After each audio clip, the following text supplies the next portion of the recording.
있습니다. 대신증권 컨설팅랩의 문남중 연구원과 함께하겠습니다. 안녕하세요. 네, 안녕하십니까? 네, 여러 가지 또 미국발 변수부터 알아봐야 할 텐데요. 먼저 화면으로 확인해 보겠습니다.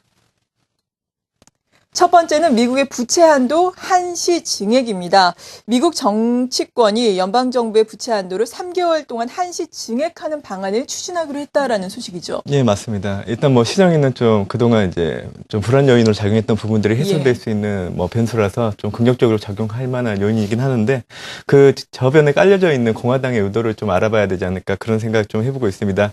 일단 표면적인 이유로는 이제 상하원이 예산과 관련된 협의를 할 수 있는 시간을 확보를 해주는 명분이 있다고 그렇게 밝히긴 했었지만 일단 이런 부분에 대해서는 일단 백악관에서도 좀 긍정적으로 받아들이고 있다는 부분들은 좀 기억을 하셔야 될 것 같고요. 특히 공화당의 이번 제안 같은 경우에는 어차피 그 2월 중순 이후 예정된 재정 이슈 협상에서 좀 자당하게 불리한 부분들이 이제 연방정부 부채 한도 증액과 관련된 부분들이기 때문에 아무래도 이런 부분들이 좀 시퀘스터 협상에 선행하는 거를 좀 부담스럽게 생각하지 않았나 그렇게 보고 있는 상황이고요. 그래서 이제 공화당으로서는 먼저 2월 말에 먼저 시퀘스터 협상을 진행한 후 이 동 결과에 따라서 이제 3월 말에 정부 채무한도 협상을 추진하는 것이 어떻게 보면 공화당 쪽에 좀 유리한 것으로 판단하지 않았나 그렇게 보고 있는 상황입니다. 일단 이번 제안은 공화당 측이 당락적 요인이 많았지 어떻게 보면 공화당의 변화가 있었던 부분들이 아니라는 점을 꼭 기억을 해주시면 좋을 것 같고요. 일단 이번 주 하원에서 통과될 가능성이 상당히 높다고 그렇게 보고 있는 상황이라서 만약 통과된다고 하면 이제 두 가지 부분에서 좀 시사점을 찾아봐야 되지 않나 그렇게 보고 있습니다. 일단 네. 미국 디폴트와 관련된 이런 시기 자체가 이제 2월 중순에서 말에서 이제 3월 달로 좀 한 달 정도 이연됐다는 부분들을 기억을 하셔야 될 것 같고요. 이런 부분들은 어떻게 보면 역설적으로 본다고 하면 이제 미국 디폴트와 관련된 불확실성들이 어떻게 보면 한 달 더 이연되지 않았나 하는 부분들도 좀 기감해서 생각해 보시면 좋을 것 같고요.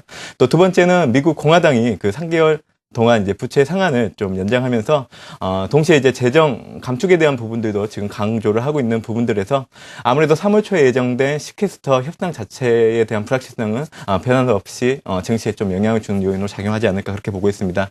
일단 결과적으로 본다고 하면 이러한 요인들 자체가 이제 3월 달을 정점으로 좀 고비를 넘어갈 부분들이 있다는 점에서 3월이 어떻게 보면 국내 시장에 영향을 주는 날짜가 되지 않을까 그렇게 보고 있는 상황입니다. 네, 이렇게 미국발 이슈 먼저 알아봤습니다. 두 번째 키워드는 어떤 것인지 화면으로 알아보겠습니다. 두 번째는 오바마 2기 정부입니다. 오바마 2기 행정부가 출범하면서 우리가 어떤 점들을 또 눈여겨봐야 될까요? 네, 맞습니다. 이제 두 가지 측면에서 바라봐야 된다고 그렇게 보고 있는 건데요. 첫 번째는 이제 정치적인 부분, 또 두 번째는 우리가 산업적인 측면에서 좀 바라보는 게 맞지 않을까 그렇게 보고 있습니다. 일단 전반적으로 본다고 하면 오바마 정권의 평가는 상당히 호불호가 좀 갈리고 있는 상황인데요. 일단 8천억 달러 규모의 경기 부양책을 통해서 금융시장을 정상화했다는 부분, 그리고 두 번째는 이제 부동산 시장 역시 만한 회복세를 보이고 있다는 부분들이 이제 소비 경기가 어느 정도 꿈틀대고 있다는 부분들, 또 이런 부분들이 경제 재건에 기여한 바가 크다고 그렇게 평가를 받고 있는 상황입니다. 하지만 이제 지금 현재 이제 앞으로 2기 정권이 이제 시작되면서 이제 공화당과의 그 국가 부채 상한과 관련된 그런 논의들, 그리고 두 번째는 지금 총기 규제 법안과 관련된 부분들도 공화당과 지금 현재 불협화음을 보이고 있는 상황이라는 점, 어떻게 보면 상반기 때 행정부의 최대 고비 요인들이 포진돼 다는 부분들이 이제 정치적인 불확실성으로 연결된다 그렇게 보시면 될 것 같고요. 두 번째는 어차피 오바마가 2기 접근을 시작을 하기 때문에 2008년도 당선 당시 공약을 내걸었던 공약들이 지속적으로 좀 실행될 수 있는 부분들이 있기 때문에 산업적인 측면에서 본다고 하면 오바마 대통령이 2008년 집권했을 때 IT와 또 그린 에너지와 관련된 산업들에 대해서 공약을 상당히 많이 했었기 때문에 이런 부분들을 바탕으로 해서 이제 2기 집권할 때는 이제 헬스케어나 세일가스 쪽으로 좀 산업적인 발전이 좀 이루어질 수 있는 부분들이 있기 때문에 이런 산업에 대해서는 좀 꾸준히 관심을 가져야 되는 부분들을 기억하시면 좋을 것 같습니다. 네, 오늘 오바마 2기 행정부가 본격적으로 다시 또 출발을 하게 됐는데요. 기존의 오바마 관련해서 수혜주라고 일컬어졌던 종목들 우리가 다시금 눈여겨볼 수 있겠습니다. 세 번째 키워드 알아봅니다. 세 번째는 BOJ의 통화정책회의입니다. 지금 일본 중앙은행과 그리고 일본 정부가 통화정책회의를 앞두고 물가 상승률 목표치를 기존의 1에서 2%로 상향 조정하는 데 합의를 했다라는 소식이 나오고 있거든요. 앞으로 일본의 양적 완화 계속해서 이루어지는 거네요. 아무래도 이제 당분간 단기적인 시각보다는 중기적인 시각에서 좀 그런 흐름 자체가 계속 가지 않을까 생각을 하고 있는 상황이고요. 네. 어차피 이번 주 같은 경우에는 다른 일정들도 많이 있지만 이 일본은행의 1월 그 금융정책회의는 꼭 기억을 해두시는 게 좋지 않을까 그렇게 보고 있습니다. 일단 지금 일본 정부 같은 경우에는 이제 노골적으로 양적 완화를 좀 시행을 하고 있는 부분들이 있고 또 특히 자국 통화인 일본 엔화의 약세를 유도하고 있기 때문에 국내 증시뿐만이 아니라 우리나라의 그 수출주에 부정적인 영향을 주고 있는 부분들인데요. 포인트는 이제 통화당국에 의해서 얼마만큼 제도화될 것이고 또 시행될 것인지에 대한 힌트를 얻을 수 있다고 그렇게 보시면 될 것 같습니다. 일단 일본은행은 그 인플레이션 목표치 상향을 좀 관련해가지고 중앙은행의 독립성을 훼손할 수 있다는 부분, 또 일본 국채 신용 부분에 좀 부정적으로 작용할 수 있다는 부분들을 가지고 좀 거부감을 보였던 상황이었고요. 또 아베 정부 같은 경우에는 BOJ가 2% 수준의 인플레이션 목표치를 수용을 해야 되고, 또 BOJ 총지가 이 물가 목표치 관련하여 추후 상황을 보고해야 한다고 그렇게 주장을 해왔던 상황입니다. 일단 뭐 지난 주말까지만 해도 이러한 부분들이 좀 합의가 되지 않는 상황이었는데 어차피 두 가지 관점에서 우리가 시나리오로 접근을 해봐야 되지 않을까 그렇게 보고 있는 상황인데요. 일단 1월 뭐 회의에서 아베 정부가 요구하는 요건들이 모두 받아진다고 하면 아무래도 BOJ의 그 대규모 통화 증발이 불가피하기 때문에 달러 환율 역시 약세 기조로 계속 꾸준히 갈 수 있다는 부분들 좀 보셔야 될 것 같고요. 어차피 지난 주말 90엔 선을 좀 상승했음에도 불구하고 또 그 오버슈팅 국면이 좀 지속될 여지가 있기 때문에 레벨 자체가 또 한 단계 또 높아질 수 있는 부분들도 있다고 보시면 될 것 같습니다.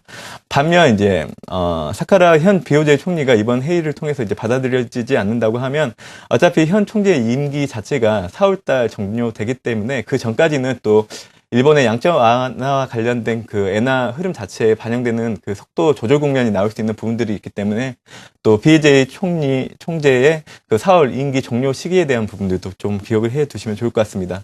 전반적으로 본다고 하면 그 엔화가 추가적으로 전환된다고 해도 과거와 같이 급격하게 이루어지기보다는 이제는 속도 조절 국면에 들어갈 수 있는 부분들이 있다는 부분들을 좀 기억하시면 좋을 것 같고요.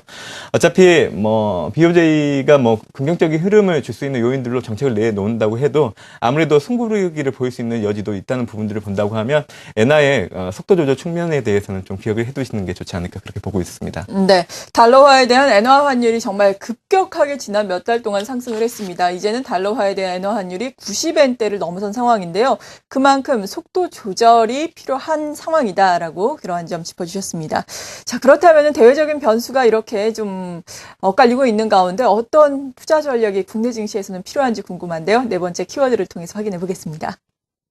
종목 장세라고 꼽아주셨습니다. 지수는 정말 뚜렷한 방향성을 나타내지 못하고 있는 가운데 종목별로 차별화 움직임이 계속해서 진행이 되고 있는데요. 어떤 종목들을 선별해내야 될까요? 그 기준을 좀 제시를 해주시면 좋을 것 같아요. 아무래도 이제 매크로 대외적인 환경을 통해서 이제 기준을 잡아가는 게 좋지 않을까 그렇게 보고 있는 상황인데요. 어차피 지금 국내 증시 자체가 대외적인 긍정적인 부분들을 반영하고 못하는 부분들이 아까 말씀해 주신 것처럼 이제 수급적인 측면에서 기인한다 그렇게 보시면 될 것 같습니다. 특히 이번 주 같은 경우에는 본격적으로 또 어닝 시즌에 진입하는 부분들이 있기 때문에 또 단기적으로 또 수출주에는 시적과 관련된 경계감들이 부담이 될 수 있기 때문에 국내 증시 약세 요인으로 작용할 수 있다는 부분들이 있고요. 또 아직까지 환율 흐름 자체가 국내 증시에 불리하게 좀 움직이는 부분들이 있어서 여전히 수출주보다는 내수주가 유리한 국면이라고 그렇게 보시면 될 것 같습니다. 특히 국내 금융주 같은 경우에는 그 미국의 금융위기 또 유럽의 재정위기 국면에서 글로벌 은행주와 동반 조정을 보이면서 상대적인 밸류에이션이 상당히 높아진 상황이기 때문에 이런 부분들이 한 가지 요인이 될 거고요. 두 번째는 지난주 골드만삭스나 JP 모건 같은 글로벌 금융기관들의 실적들이 회복되면서 주가 역시 복원되고 있다는 부분들을 본다고 하면 아무래도 국내 증시의 금융업종들 역시 영향을 받아서 주가의 상승세가 계속 이어질 여지가 높기 때문에 여전히 이들 업종에 대한 비중 확대에 대한 여건은 필요한 시점이라 그렇게 보고 있어서 금융업종에 대해서는 이번 주 좀 관심 가지시는 게 맞다고 그렇게 보고 있습니다. 네, 금융주에 대한 관심이 필요하다라고 말씀해 주셨습니다. 대신증권 컨설팅랩의 문남중 연구원이었습니다. 고맙습니다. 네.